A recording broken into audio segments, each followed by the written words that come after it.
आज के इस विश्लेषण में स्वागत है। हमारे पास 30 जुलाई 2025 तक के भारतीय शेयर बाजार पर कई स्रोत हैं।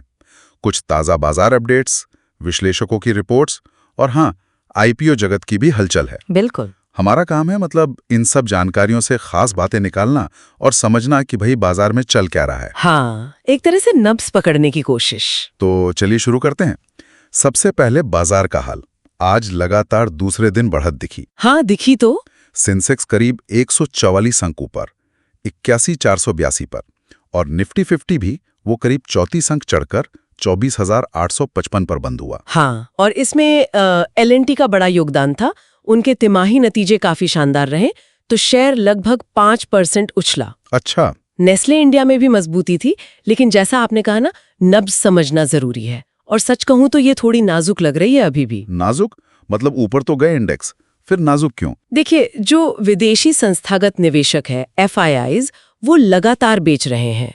अभी हाल में उन्होंने करीब 60.8 बिलियन की भारी निकासी की है। 60 बिलियन? हाँ, ये मई के बाद सबसे बड़ी रकम है और इसका असर ना वो मिड कैप और स्मॉल कैप शेयरों पर ज्यादा दिख रहा है। अच्छा, तो इंडेक्स ऊपर लेकिन अंदरूनी तौर पर दबाव है। बिल्कुल, और साथ में वो अमेरिका के साथ व्यापार समझौते वाली अनिश्चितता भी तो है। 1 अगस्त की टैरिफ डेडलाइन आ रही है, फेड का फैसला भी आना है ब्याज दरों पर, तो वो सब मिलकर थोड़ा माहौल कमजोर बना रहे हैं। समझ गया। तो ये FIIs और ग्लोबल संकेतों का दबाव है। अच्छा, इसी बीच कुछ खास शेयरों पर एनालिस्ट की राय भी आई है, वो भी काफी दिलचस्प है। हाँ, बिल्कुल। जैसे JP मॉर्गन ने टाटा टेक्नोलॉजीज पर अंडरवेट रेटिंग रखी है। कह रहे हैं कि लाभ मार्जिन कमजोर है। हाँ, और सिर्फ टाटा टेक ही नहीं, बजाज फाइनेंस पर भी उन्होंने रेटिंग घटाई है, ओवरवेट से न्यूट्रल कर दिया। ओह। यहाँ चिंता है MSME से जुड़े जोखिम और मॉर्गेज अट्रिशन को लेके, मतलब होम लोन ग्राहक कितनी तेजी से जा रहे हैं। तो ये शायद दिखाता है कि कुछ सेक्टर्स में थोड़ी ज्यादा सावधानी बरत रहे हैं निवेशक, है ना? हाँ, लगता तो यही है।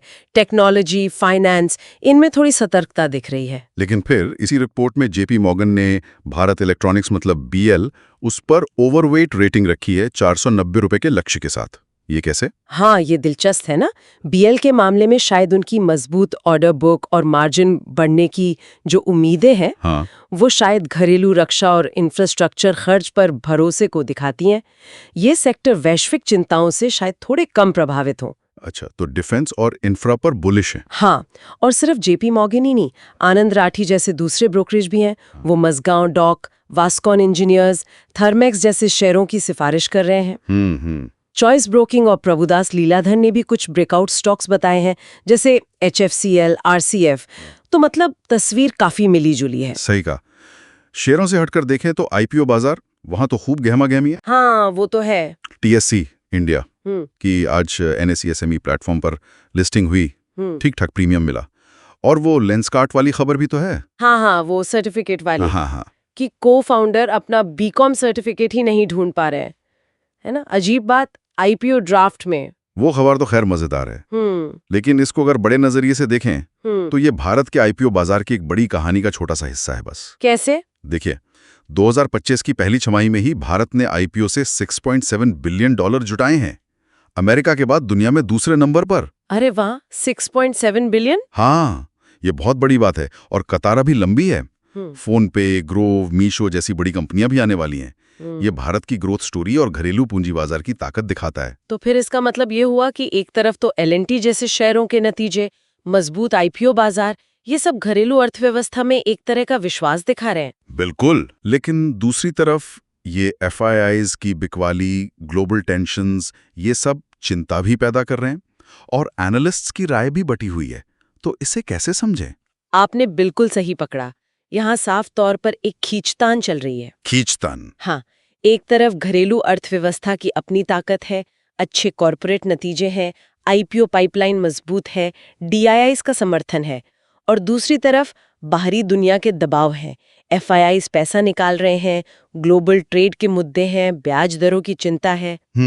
तो बाजार इन दोनों ताकतों के बीच वो एक संतुलन बनाने की कोशिश कर रहा है। तो ये एक तरह का रस्साकशी का खेल है। तो आज के इस विश्लेषण के बाद एक सवाल मन में आता है सोचने के लिए। हाँ, जरूर। कि आने वाले हफ्तों और महीनों में भारतीय बाजार की दिशा तय करने में कौन ज्यादा हावी रहेगा? हमारी अपनी घरेलू मजबूती या फिर ये जो वैश्विक हवाएं चल रही हैं, उनका रुख? ये वाकई सोचने वाली बात है। इसका जवाब ही आगे की दिशा तय करेगा।